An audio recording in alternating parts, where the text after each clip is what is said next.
नमस्कार दोस्तों, आप देख रहे हैं सरल न्यूज, भारत का सबसे सर्वाधिक खबरों वाला चैनल जो आपको देता है देश विदेश की सच्ची खबरें सबसे पहले सरल न्यूज पर मिलती हैं।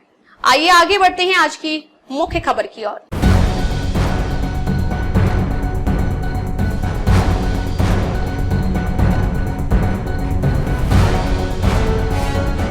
नमस्कार, आप देख रहे हैं द सरल न्यूज और मैं हूं आपके साथ पिंकी पांडे। लगभग 59 साल बीत चुके हैं जो वो एक काला अध्याय लिखा गया इतिहास में, जब संतों के ऊपर गोलियां चलवाई गई संसद से और गौ माता को टारगेट किया गया।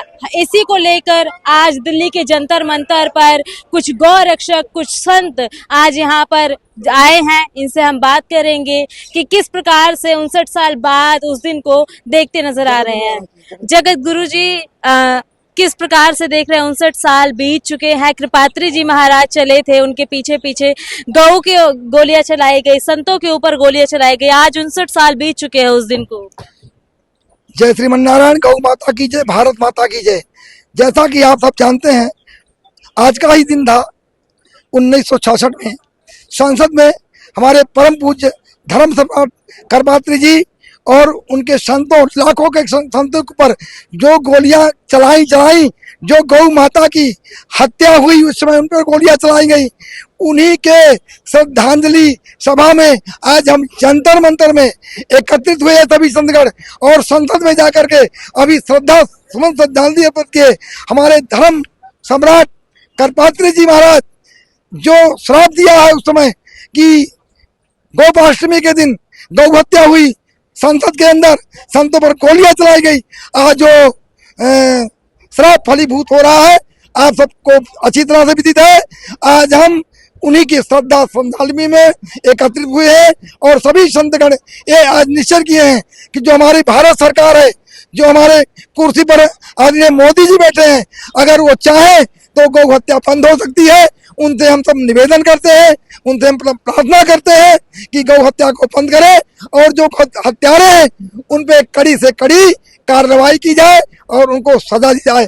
आप और क्या पूछना चाहती हैं? लेकिन आज वर्तमान के समय में गौ रक्षकों को कहीं ना कहीं गुंडा मवाले की जैसे शब्दों से संज्ञान में उन्हें लिया जाता है, जेल में कैद कर दिया जाता है और आप एक अपील लेके चले हैं गौ रक्षा की, इसको किस प्रकार से देखते हैं? बिल्कुल, आपका सवाल बहुत बढ़िया है। जो हमारे गौ भक्त है उनको जेल में डाल दिया जाता है और जो गौ रक्षक है उनकी रक्षा की जा रही है। इसीलिए तो हम आज लोग सब संसद में और जंतर मंतर में एकत्रित हुए हैं और हम सभी संतों की आवाज उस भारत सरकार तक जानी चाहिए और पहुंचा रहे हैं कि उन जो आतताई है, गौ हत्यारे हैं, उनकी जो है उनको सजा दी जाए और जो असली गौ रक्षक है उनकी रक्षा की जाए और गौ हत्या बंद किया जाए। ये हम सबकी आवाज पूरे भारत में, पूरे संसद में गूंजेगी और गौ हत्या बंद होगी और गौ रक्षा होगी। जैसे 370 लाई गई थी, अगर हमारी भारत सरकार चाहे तो गौ हत्या बंद करने में चंद मिनट लगेंगे। साध्वी जी, आज 66 साल बीत चुके हैं उस काले अध्याय को जब इतिहास में दर्ज हुआ, संतों के ऊपर गोलियां चलाई, गौ माता के ऊपर गोलियां चलाई, लेकिन आज भी हमारे देश के अंदर बीफ एक्सपोर्टिंग में भारत नंबर 1 बना पड़ा है। इसको किस प्रकार से देख रही हैं आप? गाय छोड़ के कुत्ते पालने लग गए। एक घर बता दो, कुत्तों को बचाने के लिए लाइन लगी पड़ी है, सिवाय हिंदू के गाय के लिए कौन लड़ रहा है? ब्राह्मण के, हिंदू के अलावा कोई गाय के लिए रक्षक है? हम और आप जैसे ही उसकी रक्षा कर सकते हैं। गाय माता की रक्षा हमारे हाथ में है, किसी के हाथ में नहीं है। लेकिन गौ रक्षकों को गुंडा मवाली कहा जाता है। बोलने वाले बोलते रहे, 4 दिन बाद मेरे को गुंडा बोलेंगे, फिर क्या करूंगी? जब आप ये आप समझिए कि घर में सास ससुर की सेवा नहीं करनी, कुत्ते पालने हैं। गाय घर के अंदर थी, कुत्ते घर के बाहर थे। अब कुत्ते घर के अंदर है, गाय घर के बाहर है। तो इसलिए जब तक हम और आप नहीं सुधरेंगे, जब तक कोई रक्षा नहीं होगी।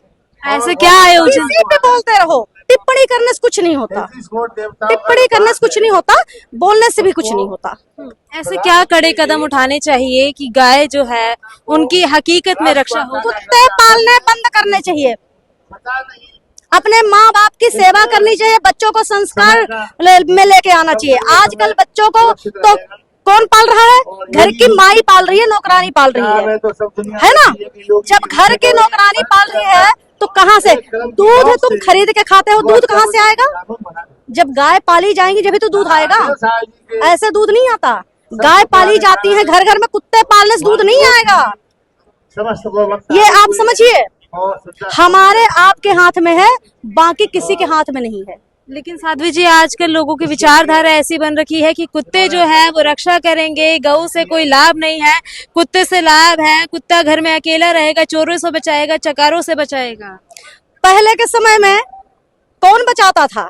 किसके घर में कुत्ते होते थे? क्योंकि पहले के समय में मियाँ बीबी बच्चे नहीं थे, सास भी थे, ससुर भी थे, ननद भी थी, देवर भी था। तो घर की रक्षा खुद घर के लोग करते थे, अड़ोसी पड़ोसी करते थे, घर में घर के लोग रक्षा करते थे, अड़ोसी पड़ोसी करते थे। अब आप बताओ, आपके घर में कौन है? 2 लोग, तो रक्षा कौन करेगा?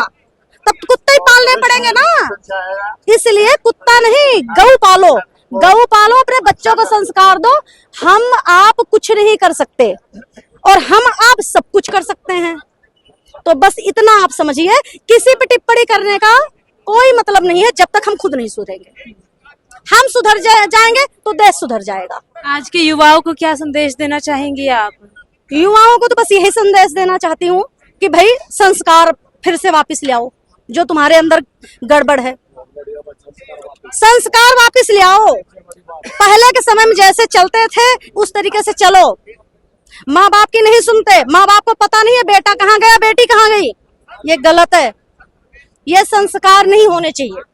बस चलिए, बहुत बहुत शुक्रिया। देखिए, हमारे साथ जगत गुरु जी थे, इनके साथ साथ पूनम साध्वी जी थी, जिनसे हमने बात करी इस पूरे मुद्दे को लेकर। आपकी अपनी क्या राय है? हमारे साथ कुछ संत महात्मा थे जिनसे हमने इस पूरे वाकये के बारे में बात करी।